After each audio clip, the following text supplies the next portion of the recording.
जळगाव जिल्ह्यातील भडगाव तालुक्यात निंबोरा हे गाव आहे आणि या गावात मा शाकंभरी देवीची पौष महिन्यातील पौर्णिमेला इथे यात्रोत्सव असतो.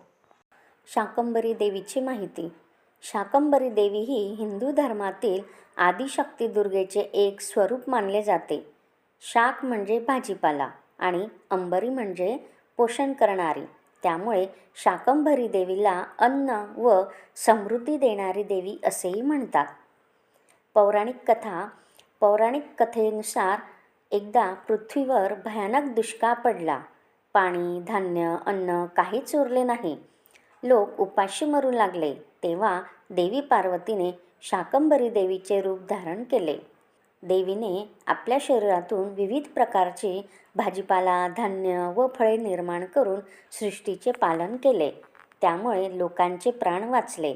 म्हणूनच शाकंभरी देवीला अन्नपूर्णेचे स्वरूप मानले जाते. देवीचे स्वरूप. देवीच्या हातात भाजीपाला, फळे, धान्य असते. चेहऱ्यावर करुणा व मायेचे भाव, भक्तांना अन्न, आरोग्य व समृद्धी देणारी.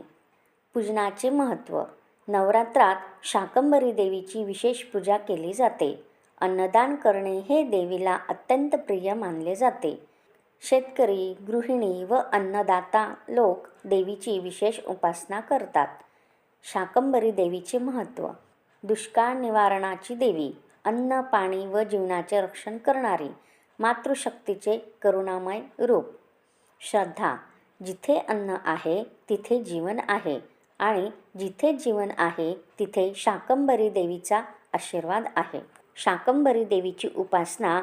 शाकंभरी नवरात्र पौष महिन्यातील शुक्ल पक्ष अष्टमी ते पौर्णिमा हा कालावधी साधारण डिसेंबर ते जानेवारीमध्ये येतो. या काळात देवीची विशेष उपासना, व्रत, अन्नदान केले जाते.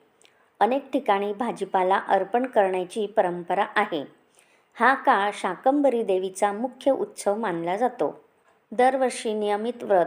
काही भक्त पौष महिन्यातील ठराविक दिवशी, विशेषतः अष्टमी किंवा नवमीला उपासना करतात. उपासनेत देवीला भाजीपाला, धान्य, फळे अर्पण, अन्नदान करणे, देवीचे स्तोत्र, आरती, नामस्मरण केले जाते. शाकंभरी देवीची उपासना केल्याने घरात अन्नधान्याची कमी पडत नाही, समृद्धी व आरोग्य लाभते.